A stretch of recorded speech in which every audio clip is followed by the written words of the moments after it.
My name is Jayson, and this is my story.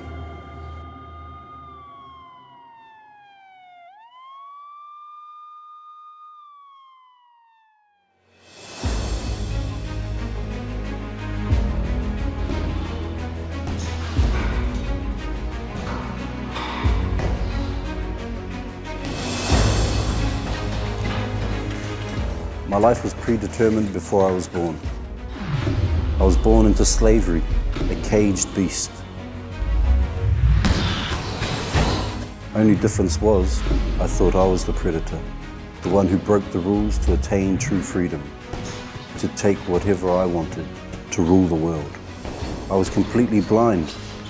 I was, in fact, a slave.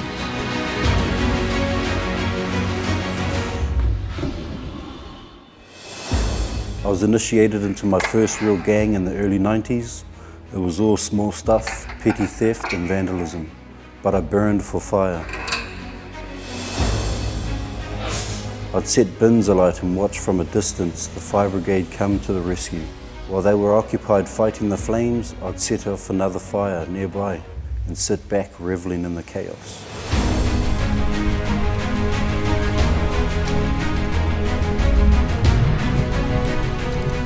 I was an out-of-control kid that nobody wanted.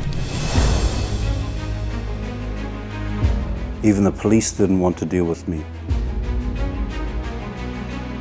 So I was relocated at the age of 12. I remember the tough guy tears that I sobbed into my pillow in utter abandon and loneliness. Even though I had no belief or religious background, I prayed. I prayed that God would bring me back to my family, that I could be somewhere I could belong, that I could go home. Prayers aren't always answered straight away. Even though I returned to Auckland a year and a half later, it wasn't home. God had bigger plans for me, but it was all about timing. God's timing, not my own.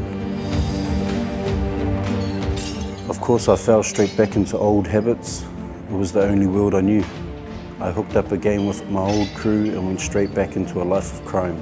A life I believed gave me strength, and my power only grew.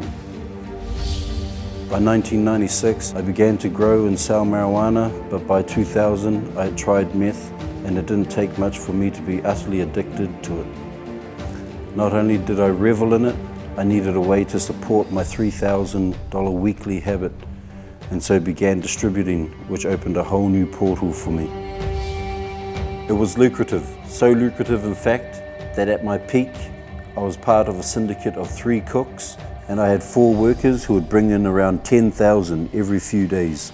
Yeah, it was big business. I was known for home invasions with sawn-off shotgun, kidnapping, extortion, and road rage. Yeah, I had a real reputation in the underworld. Even the greatest undesirables knew not to mess with me.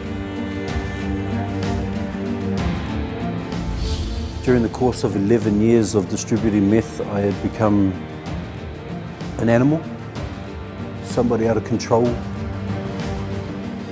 somebody that you didn't mess with, or somebody that wasn't to be taken lightly. Then one day the tables turned. Someone had pulled a gun on me and 2 of my kids. It was an eye-opener. I thought I was such a hard ass that no one would dare come near us, and yet here I was with my kids at gunpoint.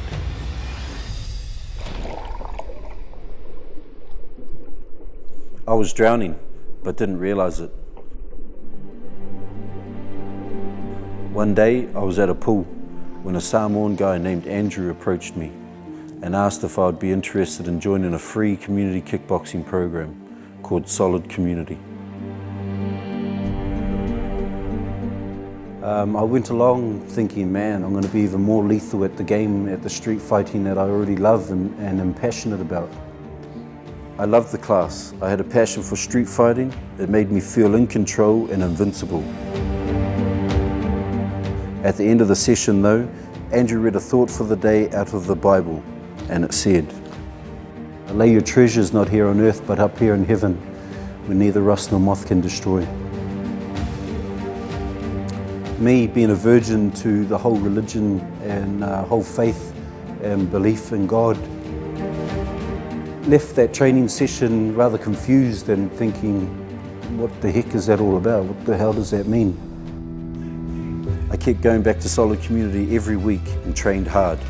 I got better and better at street fighting, and still, after every training session, I'd be challenged by Bible texts, and the same one would haunt me. Store up your treasures in heaven. It was confronting, because what treasures did I have? Here I am at kickboxing, this born-again Christian kickboxing program, still as a drug dealer and a gangster, still broken and still trying to understand life. Still trying to find out what is my calling. Still trying to understand, is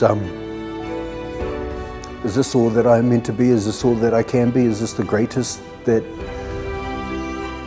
I am? This gangster, this drug dealer, this person? What treasures did I have to store in heaven? One day it finally clicked. My treasures was my family. They were my treasures for eternity. Through these training sessions, I had learnt that the only way to heaven was through Jesus Christ.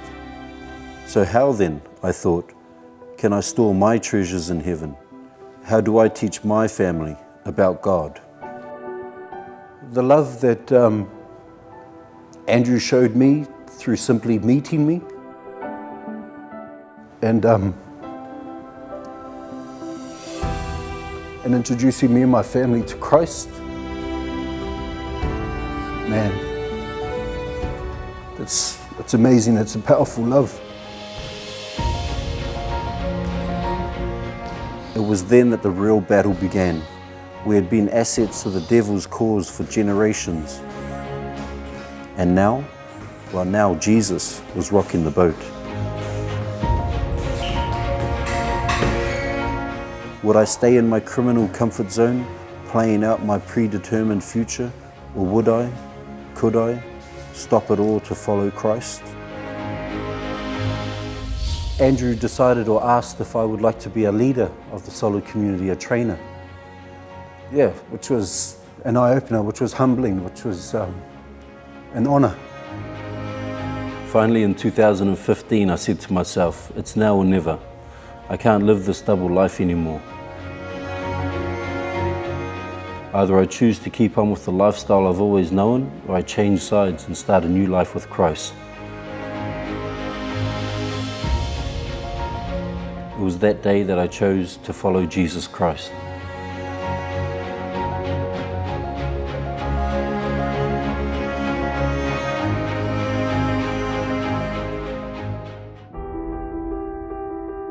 So to become a trainer, I needed a first aid certificate, which the Papatoa SDA Church was putting on.